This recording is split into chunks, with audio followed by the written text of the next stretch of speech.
Oh, now Stop laughing. I'm going to get serious now. Guys, now stop laughing. Turn it This on. is not a laughing affair. This Turn is it a up. game. Turn It's it going to be down. live any second. We're gonna have Turn to get it serious. down. What is up, everybody? Welcome to the Losers Lounge. When's the game start? Is this pregame or postgame? This is post game. This is after the game. The game had already happened.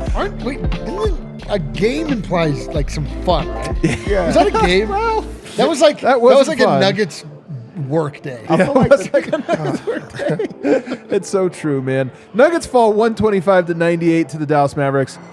I wasn't that close. I mean, they end up losing, what is that, 27 points? Can I tell you guys the best? Actually, we'll get to all the fun stuff here later on. It's Friday night. I'm not going to sit here and cry on a Friday night. I'm not going to let it ruin my Friday. You can't do it. Can't do it, man. I'm going to have some fun tonight. We got some friends in the house from abroad. We'll bring them on a little bit later. We're going to look around the league and talk about, some teams might be ready to blow it up already. You know, you get about 15 games in, everybody starts to say, hey, are we about it or not?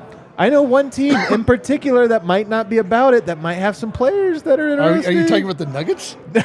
Not the Denver Nuggets. And then, of course, we're going to talk about what the hell's going on with Michael Porter that he's struggling this bad. Dude. Actually, did I get the score wrong? I might have got the score wrong. 127-99. I got it wrong. They lost by 28. To help me grieve, I've got D-Line Co., who I want you guys to know, Dude. very upset watching this game. I have no idea how. So let me explain the psyche of D-Line Co. Eric Weedham to you. let me hear it. As you know, I have no emotions or soul or really much of anything going on behind these eyes most of the day. Yeah.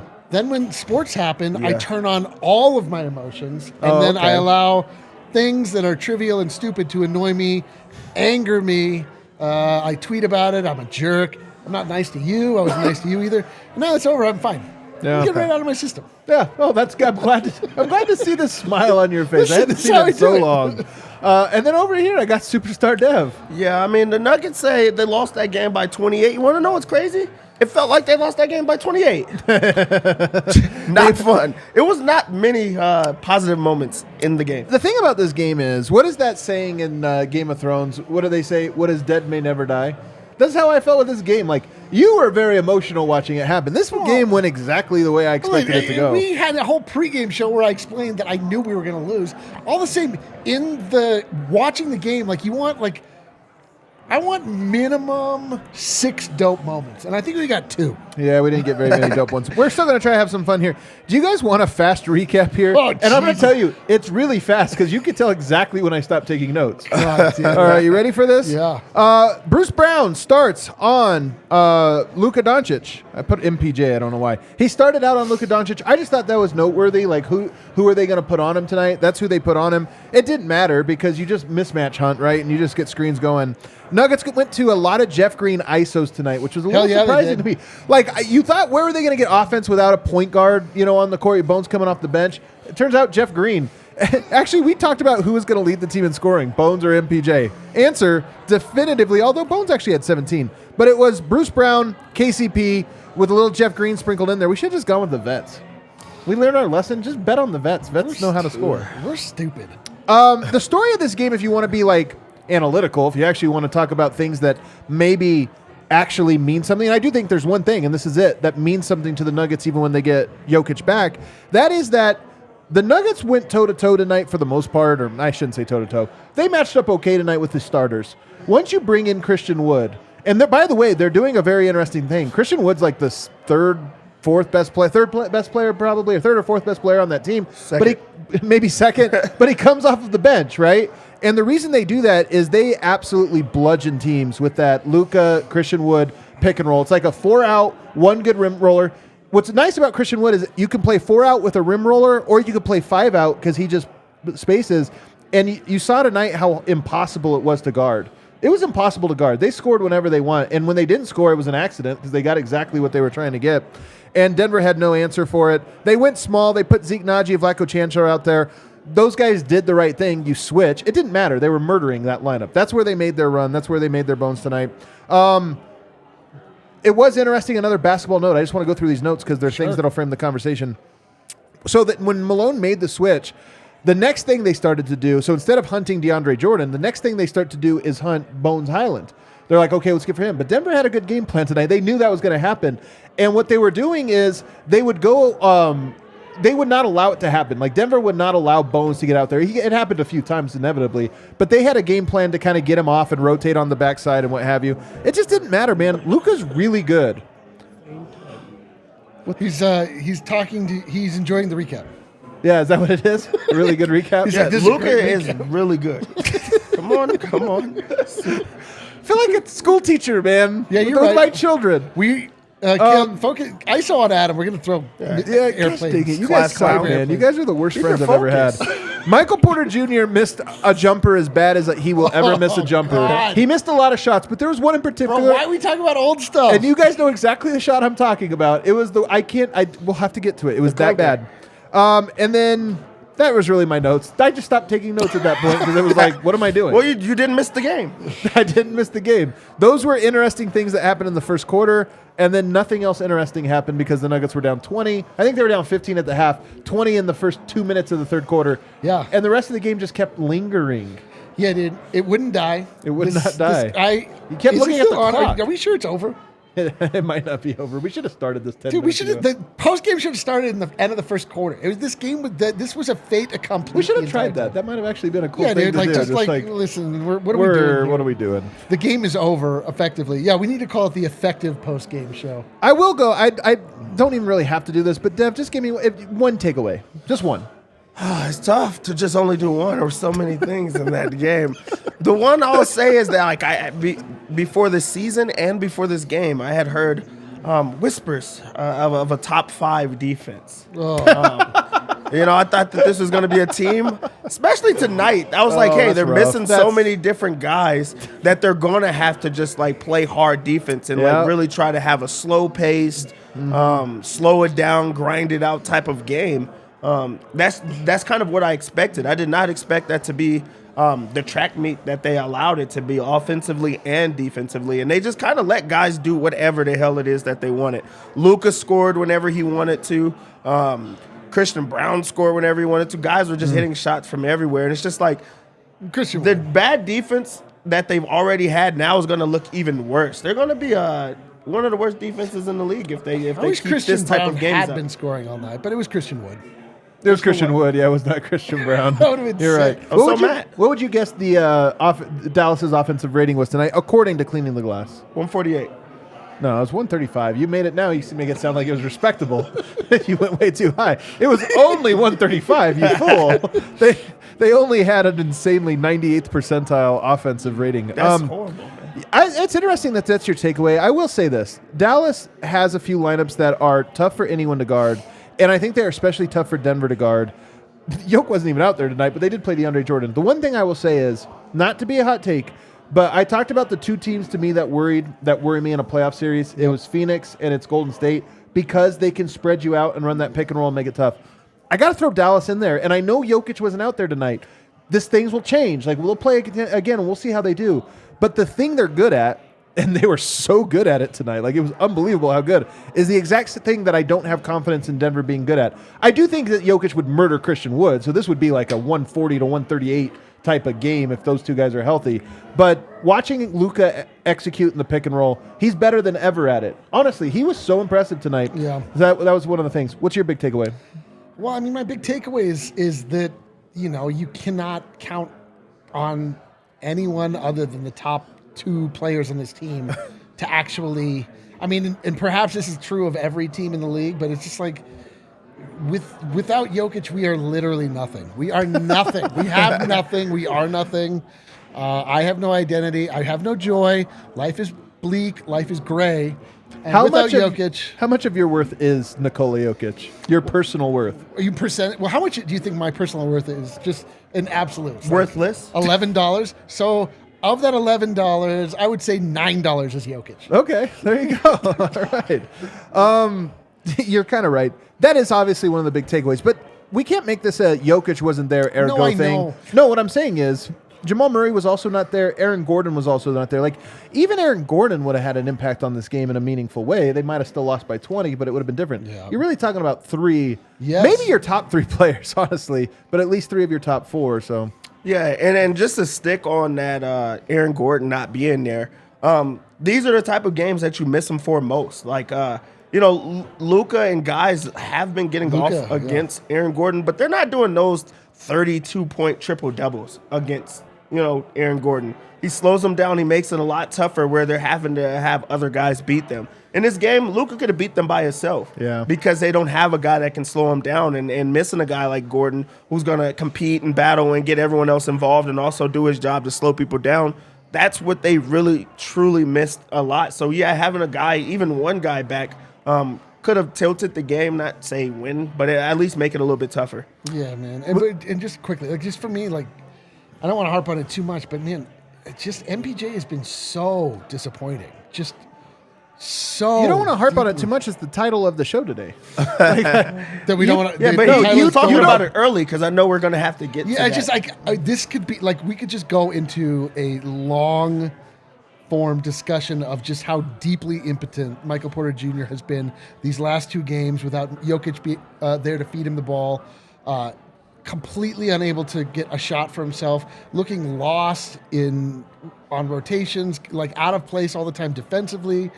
Just bizarre, man. It's just truly he, I don't know, something was just a witch came and stole his powers the night before.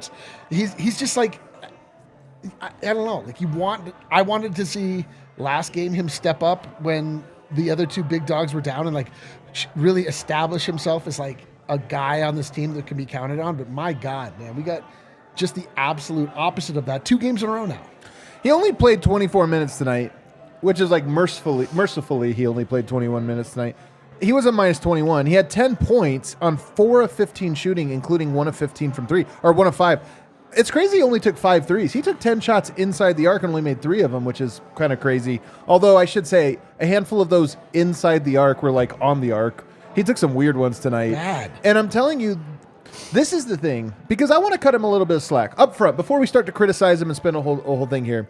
He is coming back from a back surgery, and I think that there are hints of lingering effects from that even prior to this last 2-game stretch. The fact that he only has 4 dunks this year, which is an insanely low. He's actually now, I think, dunking at the exact same rate as he was last year when he was actually injured, which is a concerning thing. He's not finishing or getting to the rim.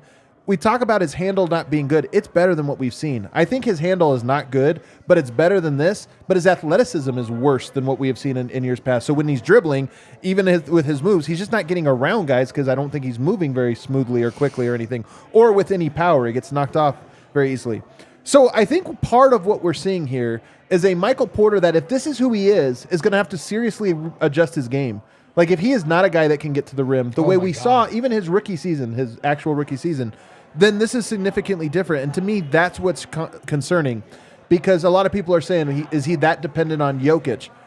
The weird thing about Michael Porter is he was actually in his first 2 seasons as good, if not better, without Jokic than he was with him. He actually... These things, he was a rare example of that. Right now, though, I am worried that inside the arc game is not back. It's the one thing that's not, and that's the thing that shines the most when Jokic is not there, because you get the handoffs with Jokic, you can get the 3-point, the kick out, this or that. You can't get to the rim, you can't get to the paint, and right now he can't do those things. Yeah, you just kind of talked about him having to alter his game. I think a lot of his struggles are dependent on the fact that he did alter his game, and now that's all he's kind of doing. He needs Jokic to get him those open shots and to find him into those type of spots. He is starting to now learn the plays where he's getting in situations where he gets to just let it fly, and you could even see that with Jokic. He's turning down those inside jumpers and not comfortable, having to move or get off of the dribble. And I think that's what separates him from a Jamal Murray. He's a point guard. He's having to cut. He's having to move. He's having to show those things. So now you get to see those limitations. Now that MPJ is put in the spot where he has to put the ball in the floor, it was already not his strength. It was one of his weaknesses. So he's now having to do that, and you're starting to see those glaring holes that was not there because you had a guy in Jokic that got to do those things and then put you at your best thing, which is knocking down the 3-ball. So not getting as many open looks. So, of course, the shots are not falling and it looks okay. I mean, it looks not as great. But just you just want him to keep shooting, keep finding, his rhythm and trying to find his way back, especially if Jokic is not there. And that's where you got to put him in better spots where you're running plays for him too. But Dev, how much of this do you think is that athleticism? Like, when you're not shooting well, when you're a shooter and you're not shooting well, you still put your head down and get to the basket. Because I actually think he is a scorer. He's a shooter first, but he's a scorer too. He hasn't been a scorer this year. That's my point. He's been a shooter this year, and that's what I'm worried about, is that maybe the scorer part is gone, or yet to return, I should say. Yeah, and I mean, and you go back to the back injuries. Like when he's struggling now, you could see it a little bit more. Yeah. We wasn't talking about it, games ago when he's just knocking down shots, but now that he's having to run the offense through him, it's not looking the same. It does look like he's not moving the same, but also the shots are not falling. I kind of feel like, I'm not saying that the scoring went away, but he's just like so comfortable shooting the basketball where maybe he's not working on those other things. When you're injured, all you could do is shoot the basketball. So he's not working on those other parts. If you ever have an injury, though, there is a level of your game that's like, I'm gonna do the thing that avoids contact. I'm gonna shoot the ball. I'm gonna be a little bit more perimeter oriented. I'm not gonna grab as many rebounds or this or that.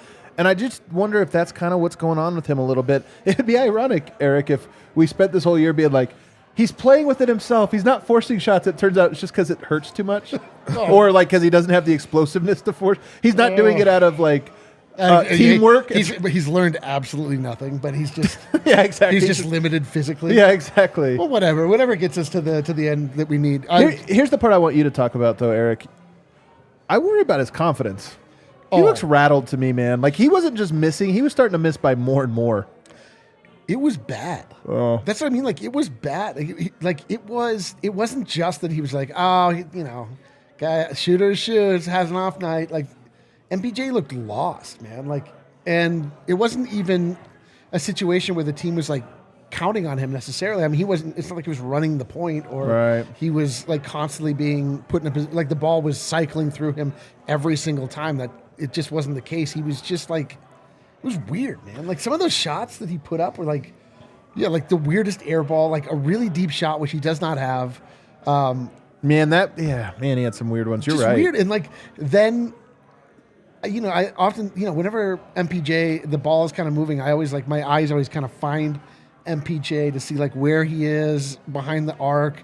Is he ready? Like, can the ball find him? Are we ready for a Mike moment? But he just kept like drifting inside the arc a lot in like bizarre ways, so that the 3-point wasn't even an option. And then just bad decision making. It was rough, man. It was a rough 2-game stretch for MPJ. Like, I mean, I hate harping on it, but man, it is not good. It's not good. I do hope for his sake. Like, I don't know if Yoke's going to be back for this next one. I would kind of anticipate not. It makes more sense that you'd almost just return. I mean, the likelihood of him being able to even on Sunday is probably low. But even if you can, maybe you hold him. But for me, like, I want to see a game. I want to see a stint of Michael Porter doing some of the old things, looking confident, obviously knocking down his 3-point shot, which that alone, if he would have gone 3 of 5 tonight, it would have been huge. It would have been 16 points. Like, okay, he had a bad game, but it was a regular bad game, not an atrocious one. So I hope we get that if he go again. But the other side of this and that is so important is, okay, Michael Porter can have a bad scoring night when you contribute in other ways. Dev, Luka Doncic hunted him tonight when he had an opportunity to. And this is why we talk about the difference between regular season Michael Porter and postseason. Tonight, you got a reminder of like, oh, that's right. In a playoffs, the game plan is going to be find him, go at him, and he's going to be pretty defenseless against a player of Luka's caliber. Yeah, he was a barbecue chicken tonight. Before the game, you guys talked about like if he would defend him, and I said not even on switches. Well, Luka made sure that he's seen him on switches. And not only did he see him on switches, Luka is like the best in the world at finding the mismatch. And it just so happened that MPJ was the mismatch every single time. And that's what you're going to look at in a playoff type of atmosphere. And I think that's also why he played 24 minutes in the game. Every single time that he's out there, they're making sure that he's going to have to work. He's already not a good defender. We said, we have said that the effort is there a little bit more. But when you're in front of Luka, like it's just a little bit different where you have to be perfect. He's good at getting the refs on his side. He's good at pick and roll, and then he's also a good passer, which makes him very dangerous. MPJ had no chance against him in this type of game, and That's not even a cross matchup. That was them just finding him in different ways. And you're going to see that in every single playoff series, so buckle up. Man, it's funny. You know, the thing that Luka has really... I was so impressed with Luka tonight. And look, it was... Denver didn't really have a chance. But you know the thing that he's really added that's so noticeable when you watch a guy's career? Complaining to the refs? He's gotten really good at that. He's really good at that. No, it's his strength, man. Oh, yeah. And the way he uses his body. He just like really bulldozes his way. Yes, like he does. And what was funny tonight, and we saw this a little bit with Jokic in previous years, not so much this year. He had options tonight where he could have dropped it off or scored, and he took the scoring option almost every time. Yeah. Like he's almost like, no, I want to bully you. I don't want to do this thing. I want to bully you so you kind of know it. I wish Jokic was like a Luka level dick. Sometimes he just doesn't have it in him. Like he just like Luka will hunt people. Yeah, he really does. Like Luka wants you to feel bad. Yeah, dude. Luka is looking to make you small. Like Luka will definitely like say some shit to you. Like Jokic is just like, hey, brother, I got 47. You know, it's like 7. But like, I wish we'd get a little of that out of him. But the thing that I am always struck by when watching Luka Doncic is that he always finishes like. It doesn't matter how quickly he drives or how quickly, even if he's coming down in transition, like his shot, it always is the exact same. It's very slow. Yeah. He never speeds up his motion at all. He's like has that plays at his own speed thing that Jokic and like Kyle Anderson have, but like it's just like regimented always the same time. And it's like just slow. I love that your examples are Luka, Jokic, Kyle Anderson. Not Kyle Anderson. You're right, Slow-mo. No, You're right, Slow-mo. Yeah, just like slow guys. You're right. It's just a hilarious third guy to put into that equation. Well, I mean, like, granted, Jokic is as good as those two guys, but like, I just thought I'd put it in there. Like, they're guys that stand out for being slowly dominant. Yeah. It's just interesting to me. He's one of those guys. I mean, he's also so good. We don't have to keep doing this on Luka, but he's also so good at like just holding the ball to the last possible second. So he'll go for a layup, but he's like going slow You're down so till you bad. commit. We're just and then he goes for it. Googling Luka. This sucks. Let's move on. All right, we'll move on. But real quick, just a yes or no, Eric. Are you more concerned after seeing Luka play in the Christian Wood pick and roll that they are a bad matchup for Denver? No, not that they would lose to him, but that it would be a specifically tough matchup to Denver. No, I mean like. Aaron Gordon changes things. Like just everything changes with the. I just can't. This is another game where it's like, man, all right, there's 82 of these things. A couple of them are just complete duds. This is one of these games with just like truly nothing to pull from it, except for that MPJ is just not that guy. He's not a standalone guy. Yeah. Sadly, that's what we're left with. Yeah, it doesn't worry me the same because of, like you said, Aaron Gordon, but also Luka is the best in the world at that. Like, you know, it was set up for him to be a monster tonight, and he did that.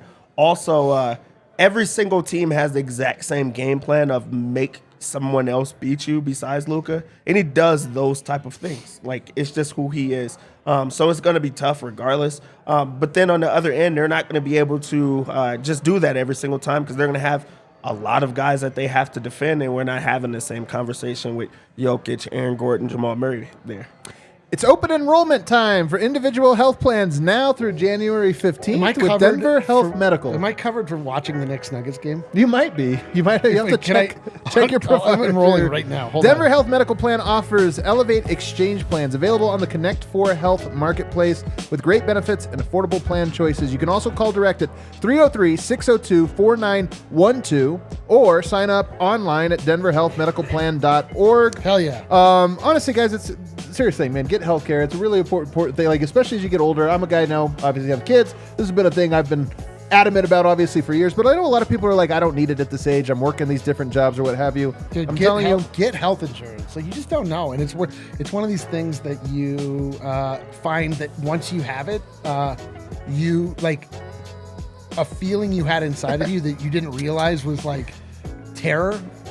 Is alleviated. Yeah, that's so true. So open enrollment for the exchange runs from November 1st to January 15th. Enroll by December 15th to have your coverage begin on January 1st, 2023. Call today, 303-602-4912 or visit denverhealthmedicalplan.org. Also want to tell you guys about DraftKings Sportsbook. How did we do tonight, Dev? We didn't make that many Nuggets bets. We did pretty good. We did pretty good. Okay.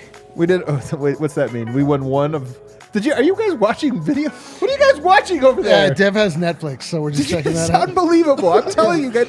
We have an audience. I'm telling you. We're watching The Walking Dead. We're watching the Walking Dead. The Walking Dead. We're watching Mavericks post game. It sounds like they had an awesome game. NBA season is heating up, and there's still so many unknowns. The Walking Dev. The Walking Dead. You love. Did you guys drink too much tonight? What's going on here? Oh, I plan on it. You plan later, a little bit later. Oh yeah, dude. You guys know, you hop on DraftKings Sportsbook, an official sports betting partner of the NBA, and you can make some great bets. Right now, $5 if you're a new member. $5 on any moneyline NBA bet earns you $150 in free bets if you hit that moneyline bet. Bet for the Mavs on Sunday. Oh man. hell yeah, dude. If you want to take DraftKings to the cleaners, bet on the goddamn Mavs. What are they next going to game. set the line at? I'm going to take it. You also got the stepped up same game parlays, which can be a lot of fun. Honestly, tonight the best thing you can do is bet on the game and follow your bets, because maybe Sunday too. Like, It's you true, watch I the didn't- Nuggets or your bet. I didn't put bets in, and then I was angry for most of the game. Let's get and some then really good bets in And on then I Sunday. became disinterested. I was the worst version of myself, and I didn't care. Download the app now. Sign up with the code DNVR. Place $5 pregame money bet line on anybody, and if you hit it, you get $100 in free bets, $150 in free bets if they do. It's promo code DNVR only at DraftKings Sportsbook. Minimum age and eligibility restrictions apply. See show notes for details. What were we going to get into in this segment too? Well, then we're going to talk about which animals we could fight. Which animals you could fight? No, I want to go quick When? around the association. Actually, is what I want to do here for segment please. 2. I know we're doing Let's it a little bit steer early. anyway away from this game if possible. As quickly as possible. By the way, Bones Day at Denver, and he had a pretty good game. Oh yeah, we can put up our shirt. I mean, really quick, Kale. Do you have the shirt available? Do you need to wait? Just put the shirt Just up. put the shirt up. We did drop a new shirt in collaboration with Bones. He is the absolute best. Tonight, didn't have it going early on. Did have it going in garbage time. Hopefully it propels him next time. Can't blame him, though. I mean, Long yeah, Island. Check out this gorgeous shirt. We got the vintage 90s tee. This is Bones' concept. And I was happy to help execute it for him. Bones is a good artist. He might be the best artist at DNVR. I would say, dude. He is. Yeah, he's better than I am. I know at most things. His vibes are also better. We're actually going to start here at the Orlando Magic, who defeat the Chicago Bulls 108-107. Bit of a shocker. This was the craziest game to follow. I was following a lot of games tonight because it was way better than following the Denver Nuggets game. The Bulls were down 20. Yeah. They stormed all the way back to take a lead. Yeah, by 4. They were 4. With 30 seconds, I declared it over. I was like, man, what a big win for Chicago. This is a great win for our buddies over there at CHGO. Then I checked again. I was like, wait, they lost? How did they lose? Vucevic misses 2 free throws at the end, which would have iced it. Suggs comes all the way down and hits a 3 basically at the bar with like 4 seconds left, and they win. But it brings me to this important point. Chicago Bulls are a good team. Not a great one, a good team. No Lonzo Ball really hurts. They're 6-10. They, to me, are the first team that I look at and I go, I would bet money that in a month's time, Chicago Bulls are calling people and offering some of the pieces that are championship pieces on that roster. Ooh. Who are the championship pieces? Well, the big name is DeMar DeRozan.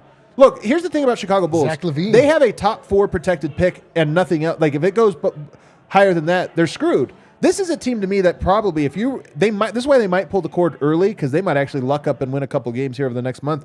If I'm Arturas Karnisovas, right now I look at that and I go, you know what happens? I get fired unless we get our top 4 pick or we make the playoffs. Making the playoffs doesn't look possible. Let me get with ownership and see if I can't make a plan here. Alex Caruso might be available. DeMar DeRozan might be available. Vucevic is definitely available, but nobody's going to want him. Those 2 guys, though, I look at. DeMar DeRozan's not really a Nuggets guy. Alex Caruso absolutely is a Nuggets guy, and then they got some other pieces there that maybe you want to look at. Dev, do you see this the way I'm seeing it? Isn't this a team that probably should start tanking? Yeah, selling off I places? do think that they should start tanking, especially how you laid it out for me. The one guy, I thought it was a joke until just now again. I didn't think Alex Caruso was like for real. Like, people like him. You don't like him? No. I thought it was a joke, but I guess everybody else loves him and things like that. It might be a meme. Are we sure? Yeah. I thought it was like He's a great defender. He is a great defender. Dev doesn't like him because he's bald.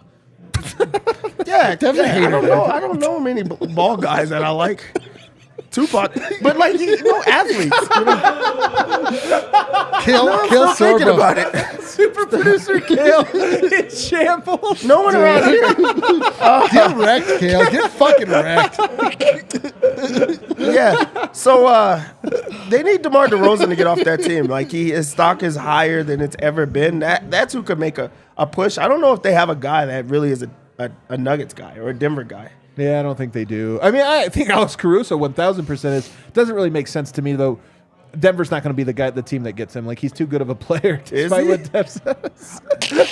By the way, Dev He's told a us. great defender. Dev famously told us that "quote unquote" Ja Morant sucks. And this wasn't like 10 years ago. This was like last season. I love that you always come back to everybody's worst take. You're just like, you know Yes, what, of I'm gonna course hang I on it. do.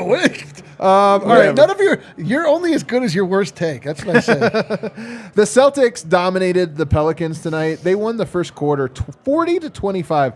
They're really good. They actually lost the next 3 quarters and still won by 10 points. That's pretty impressive. They're a really good team. The Pelicans, meanwhile, not such a good team. I famously advocate for them to trade Zion Williamson. That's my hottest take that I stand by. The Grizzlies beat the Thunder, but here's an important note. The Grizzlies, 10-6.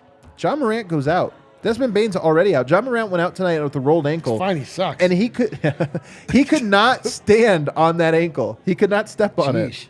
That to me looked like one that might be a while. Jaren Jackson came back 5 for 20 tonight too. 25 points, 12 rebounds, 3 blocks. If you have no Bane and no Ja, they might be an extended slump coming up for Memphis. They might look like the Denver Nuggets. They just might. The Pacers for some reason beat the Rockets. Because the Rockets are terrible. The Pacers are 8-6. Talk about another team that needs to sell off some parts. What are they doing winning all these games? Did you know that Jalen Green has the second worst plus minus in the NBA? It's not at all surprising. Houston is horrible. Yeah, it would make sense. They lose every game by a lot. Somehow he stands above others. He's on the court at all times. You really hate this guy. It was also a tankathon too. So like, of course, he's my least favorite player in the NBA. By the way, can I tell you guys, Jokic is second in the NBA right now in on-court plus minus. He's plus 112. The Nuggets now move to minus 100, I believe, in 20. 119. Minus 119. The Nuggets without Jokic on the court. And when we talking about all this nerd stuff. Isn't that crazy that the Nuggets have been outscored this season? Oh, so bad. It is and yet they have Jokic has the second highest play. How does it always happen? I don't know. How does it always happen? How does it happen? Did you see the game tonight? That was what we call Jokic off court. That's what that looks like. Every team is usually like bad or neutral at best when they don't have their best player on the court, especially if your best player is like a top 10 player. You're usually a negative with them on the court, but something about Denver somehow being more negative than they are positive, despite the fact that they have the most positive guy. Very concerning. Very concerning. And it's just concerning that happens every year. Remember last year we're like, yeah, but when they get the guys back and they have the depth, it's not going to happen. It's happening worse. It's happening worse. It is like just the ultimate camouflage. We're like, man, these front offices, they just cannot miss with these draft picks. Turns out they've just missed on everyone. Jokic is good enough to hide. Makes up everybody. Brings me no joy to tell you this one. The 76ers beat the Milwaukee Bucks tonight, 110-102. Joel Embiid, beast mode. He's going I'm not trolling here. He's going off right now. He actually had a tough game tonight. I didn't watch it, but I was reading some of the stuff coming through. And they were saying Brook Lopez just giving him really guarding him well. And then the fourth quarter, he dominated. 32 points, 11 rebounds, 8 assists. But here's the thing. Did you see the play? No. Did you not see the play? No. Joel Embiid, Giannis is on a break. This is early in the game. Oh, I did see the play. Giannis on a break. Joel Embiid, shoulder checks the hell out of him, man. Did you think that was dirty? Do you have it, Kel? Yeah, it was a flagrant one. Embiid, Jokic. Yeah, it was a flagrant one. I'll look for it and pull it up because this thing was unbelievable. I thought that was a flagrant. Is flagrant too? I always thought that one was intentional, violent, and if Giannis ain't this guy, and he kind of stood up, he didn't even go down. Embiid was the one that went down. That's how strong Giannis is. Yeah, we'll see. But it really had Giannis acted like Make it bigger though, so people can see it. Rewind it. Let's go up down here. Okay, here we go. Boom! Oh, dude, that is like a lean forward. And then he falls. I love that. Right, no, of course. Watch of course this. He fell. Dude, that is an insane. He's 300 pounds. And he gives him a shoulder down to the chest. And Giannis didn't fall. Like, I love that Giannis is tough enough, but if Giannis would have gone to the floor and just grabbed his chest and, curled up, Embiid would have missed 2 games. Flagrant 2. Flagrant 2 with a 1 or 2 game suspension. Instead, he stays in and completely dominates him. So it's kind of one of those. The video that we were watching just a minute ago, it really wasn't Walking Dead. Giannis, he had his first, tough moment in the NBA. He get posterized? No. After the game, he wanted to get free throws up, and there's a guy trying to work Adjust on the rims, yeah. and he moves the ladder. The guy moves the ladder back, and Giannis goes and pushes the ladder over. Is the guy hanging by the thing? No. He Bring it got up. off. Bring it He up. got off. Bring it up. Fight Giannis ladder. The Giannis ladder. Whatever. What So are you Googling here? people are they're starting to see Giannis as human. Dude, first of all, I kind of like it. This is a bad thing because you're like, I don't know, man. No, I think because he's like a nice Make guy. it big so we can Everybody see it, knows Kale. he's the nice guy. But Giannis has an edge to him that I kind of like. Kale, can you make it big? On the court. So he knocks it over? Yeah, that's the end part. All right, let's see. So he's Here, like, hey, man, we've got to take the Nets. Like, get that out of here. I like it. Are you kidding me? I'm for this. You like when NBA superstars attack people doing just their regular job? My goodness, this snowflake. I thought it was snowy outside. It's snowy in here. Well, I mean, he's just trying to. He's not bringing a ladder out for fun. He wasn't like, "Hey, Embiid, or hey, Giannis, can you sign my ladder?" He was trying to do work. Well, he's got to get a couple free throws up, man. He was badass. He was 4 for 15 from free throw line this year or tonight. The Cavs get a win over the Hornets. The Hornets, another team, man. I don't even want to go into it. I don't want to talk about it on this very show. But you know what I'm seeing discussed. But however, I'm just going to I'm going to bring it up, but then we're going to move on. Okay. You know what I'm seeing people go around the interwebs right now? Oh my gosh, Miles Bridges. Miles Bridges Available. Which team is going to sign him? We got ourselves first off, Brooklyn Nets. Second off, going to sign him. I'm just telling you, Brooklyn man. or the Lakers. The Lakers are down bad enough. They would absolutely take. And by the way, he's right. a great player. It's just he's like a terrible human being. No. He has an edge to him. Oh, he's got an edge. Gee, that's terrible. That's The not edge. Just the edge. That If you you look Actually, close I to got the another edge would team. be We're moving on. him being a Another team terrible that I human think being. is going to tear it down. The Wizards beat the Miami Heat tonight. This is a team that is further away from tearing it down. Pat Riley's not going to turn it down in December, not even January. But February, I think this Miami Heat team is not good. I think they have a Kyle Lowry problem, who, by the way, had a 24, 10, and 15 tonight in a loss to the Wizards, by the way.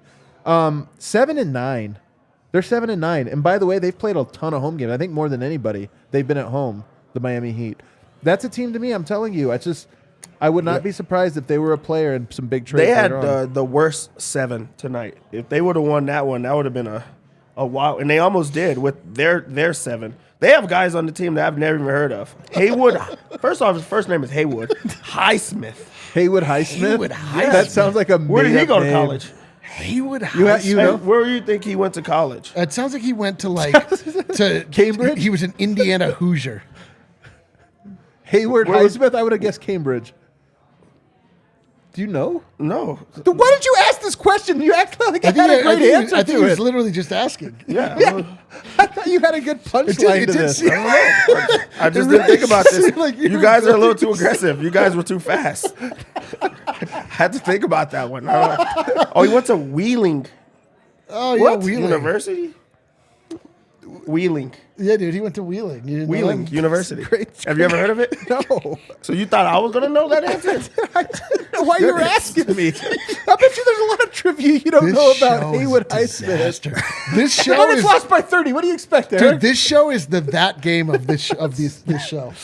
I mean, I match Jokic. Yeah, you're the worst. Does this mean vote is Jokic for our team? Oh, let's move on. Jokic? Lakers down right now to the Pistons in LA. The battle of the 3-win teams. Dude, what a battle. Who's better, the all-in Lakers or the tanking Pistons? Oh man, the movable force meets the, the stagnant unstoppable object. The Warriors are up on the Knicks. We can't even make fun of them. Knicks just came into Denver and although they beat the zombie Nuggets, not the real Nuggets. That one doesn't really count. But anyway, the Warriors are up right now. How many does Steph have? You know what? Pedestrian game. 4 of 10, 11 points so far in the third quarter. So Steph's been a crazy man this year. Yeah, Steph is incredible at basketball. Guys are shooting the three at an incredible rate. So anyway, I just look at that and I go, Miami Heat, I wouldn't be surprised if they tear it down, but Chicago Bulls, if I'm Arturas, and by the way, is that Arturas factor play into this at all? Did Arturas and If it was Tim, maybe. Yeah, Booth. Yeah, they had. No. Did they overlap at all? Yeah, but yeah, they did, I think. But not as, he was like an associate GM. But the Timberwolves and the Chicago Bulls will be dealing with one another. Zach LaVine back to Minnesota. Zach LaVine for Karl Anthony Towns. There's no way Karnisovas would take Karl Anthony Towns. There's no way. You're right. Would you take Rudy Gobert? I don't know. Oh, my God. I don't know. Man, we are down so bad, you guys. Why don't we take one final break? On the other side, we do have some friends in town from far away and near and far. I'm so excited for this third segment because I'm going to leave the set. No, I'm leaving the set. You're staying. No, we're going home. Get us some beer. We're going to talk about Breckenridge Brewery. You guys know them, the official beer partner here at DNVR. They've been one of our longest running partners. As long as I've been here, they have been a partner. And we've also got Breckenridge Brews right here at the DNVR Bar. So you're coming in, you want to get the full experience. I recommend two things. You get the Bones Highland Burger, which is fantastic, a salmon burger. I had one tonight. I actually had one for lunch and for dinner tonight. And then you also can get a Breck Brew that's right on tap. You've also got the good seltzer, or good company hard seltzers and lemonades, which are fantastic. So you can check them out. Use the Breck Brew locator, breckbrew.com, to find a brewery near you. They'll tell you if there's a brewery. They'll tell you if there is a liquor store. You can find out exactly what it is. And even if you want to find a specific one, say you want to find the Vanilla Porter Jr. or the peanut butter Vanilla Porter Jr., they'll tell you where you can pick that up, what store will have those things nearby. So check them out, breckbrew.com. All right, I'm joined by some very special guests. I love this. My favorite thing, Dev, you guys know this one. Whenever people come in here, they have no idea how microphones work. Here we go. So they just sat down and they were like, is it like this? Like, is this how you do it? Do I just... No. Yeah, you got to bring it right in here. Introduce yourselves, guys, to me again. Oh, hi, I'm Jerem. Jerem. We're brothers, and we're from our sisters off camera. We grew up in Centennial, and then everybody eventually moved away. I live in Japan. We're long There time. you go. Okay. Yeah. That's intimate. Very intimate. I can smell D-line. I'm sorry. So what are you doing in Japan? I am working. I've just worked in Tokyo for a long time. I speak Japanese. I've got a wife and kids out there, and what brought you to Japan, though? I'm curious about this. I was a Mormon missionary. Okay. And then you stayed. Yeah, I stuck around. Yeah. Okay. I was converted. Yeah. Okay. Converted. Awesome. That's a pretty interesting story. You know, our guy Joel Rush is out there as well in Japan. He's similar story. Went out there, fell in love with the country, and then stayed. So something very attractive. Yeah, we sent some DMs. He's a cool really? guy. Yeah. He's the nicest guy, man. All right. What's your story? Yeah. So I'm Gordon. I live in Utah. So. Unfortunately, in jazz country. I love that we have so many people that are DNVR diehards from Utah, though. We actually do have a good contingent. I've noticed that. We've had several people in this very seat on this very one. Yeah. If you're in Utah, you need a good team to cheer for, right? So you gotta stay in the Mountain West. But I grew up in Centennial here. Loved the Nuggets. Followed the show forever. I unfortunately went to the season opener in Utah. We were really excited to see everybody play, and then we got blown out in Utah. Yeah. But yeah, we're happy to be in town watching the Nuggets, even if they're, this isn't the form we want to watch, but still happy to be out here. What's your assessment of tonight's game? I think the number one thing, and I think Dev actually said it, like, it wasn't really an offense problem in my opinion. It was like they gave up. They were just bleeding points. They couldn't defend. And then the other thing is just watching MPJ. I was so excited to watch him be able to kind of be the number one guy. Yeah. And it just hasn't been, obviously what we all wanted it to be. So. Yeah, you bring up a really good point because we all know that the offense runs through Jokic. Right. It always has. And we've come to say he's not a great defender, but he's a good defender. But the offense runs through him. And so, okay, the offense might be disjointed, but we brought in defensive pieces and they played tonight, and we were we came to quickly realize this wouldn't be a top 5 defense, but it was going to be fairly good. It's not though. It's it not. honestly looks like, and it's weird because the Nuggets do have good defenders. And it's a long season, but they are having as bad of a defensive season as they've had since Jokic's rookie season or sophomore season. And I think that's one of the things that's concerning. By the way, it does bring us to our DraftKings Sportsbook King of the Game. The one guy that I thought, who would you, before you put it up, take it off. There it is.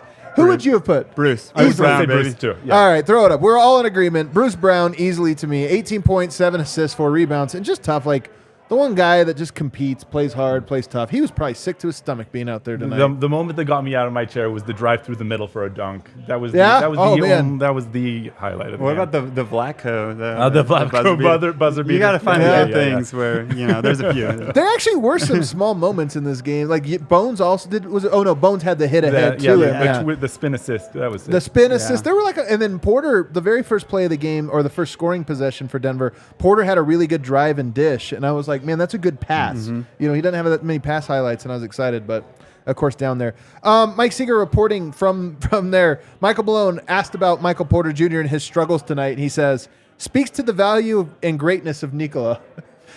Is that? Fair enough. I have to see the video, but just reading that quote, does that sound like shade? Yes.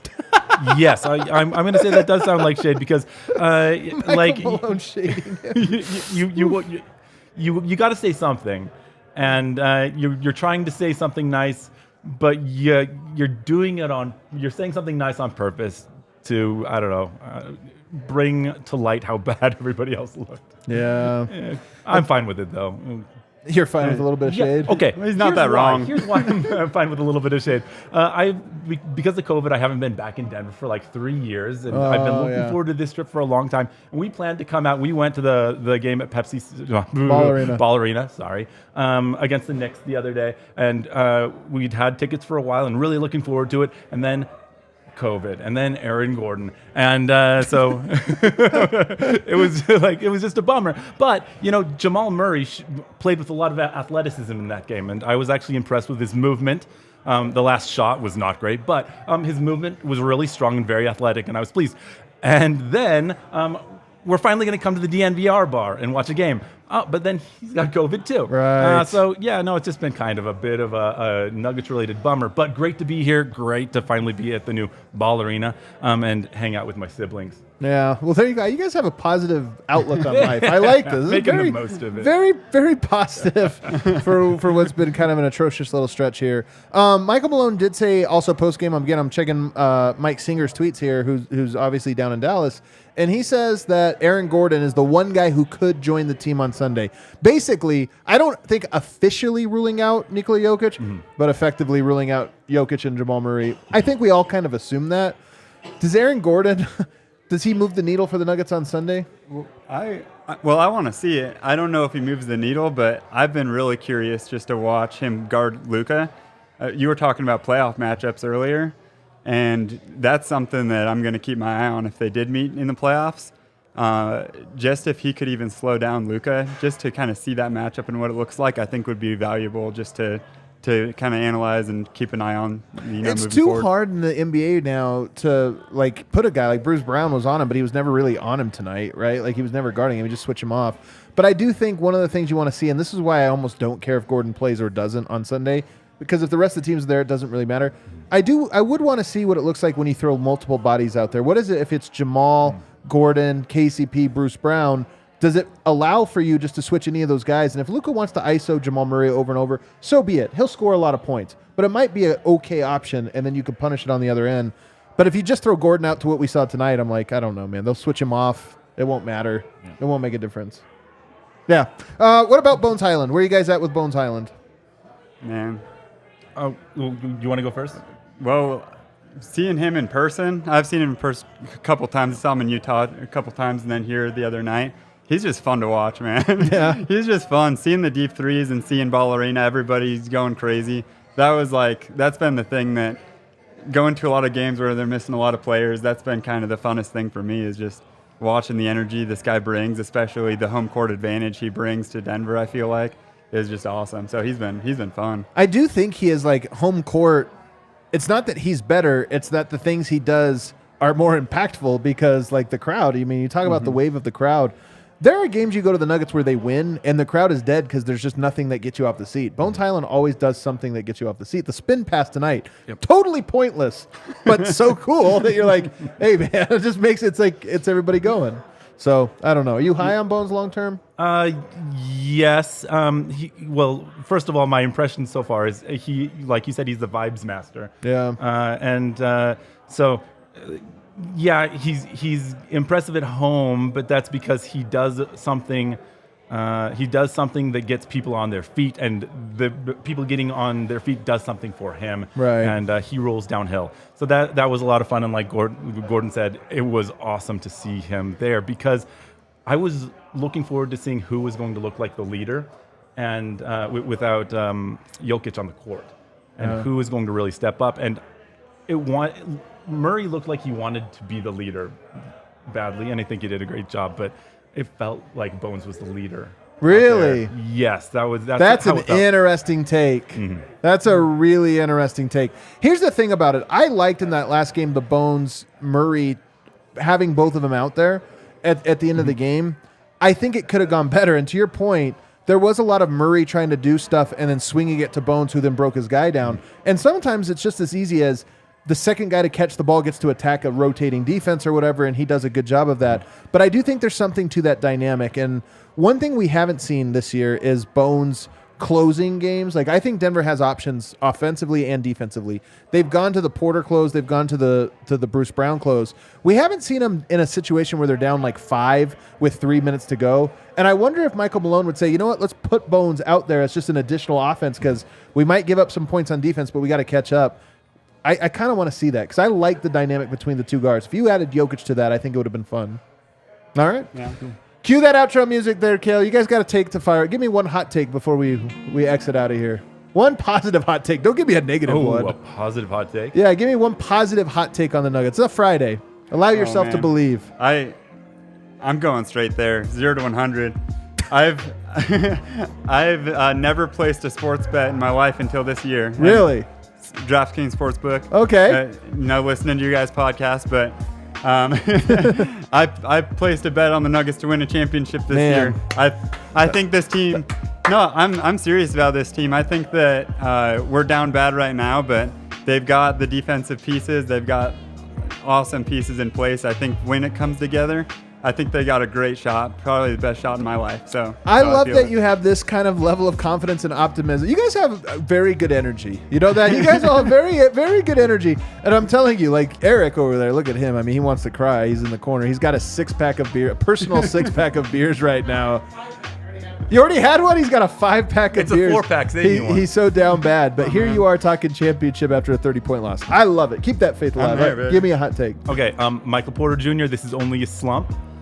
He's going to be back in a couple of days. And not only will he be back in a couple of days, he's going to be selected to be in the 3-point competition at the All-Star game, and he's going to win it. Oh, I love it. I love that one. I hope he This is the interesting thing about Michael Porter is I do think that he is frustrated. I think he's even a little like his confidence is roused. Some of those shots tonight to me were like, okay, a guy is rattled.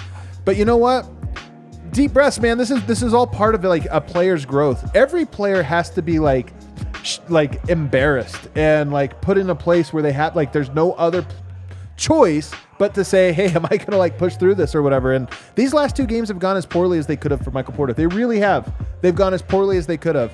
And I'm very curious to see kind of how he handles these ones because I feel like he's handled a lot of adversity pretty well over the last 1 year, one calendar year, really over the last 5, but especially over the last calendar year. I love the way that he's played for most of this year.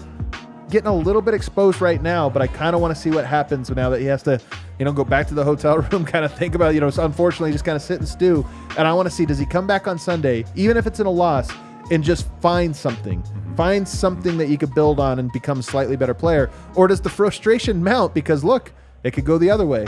He could have equally as bad, if not worse of a game, and then it leads to problems down the road where maybe there's a tension. Michael Malone throwing him under the bus and then him not handling that well, and it becomes a storyline this year. So, you know what? Pressure makes diamonds, and I'm excited to see if that's what happens. Everybody, if you watch this from start to finish, you are an absolute real one because there are people that will hang out in a winner's lounge for all the way through. There's people that'll hang out in a loser's lounge all the way through, and then there's people that'll hang out on a Friday night 30-point loser's lounge and just hang with us and vibe for the entire night. We appreciate you guys. Hit that like button on the way out. Have yourselves a great weekend. We'll see you on Sunday.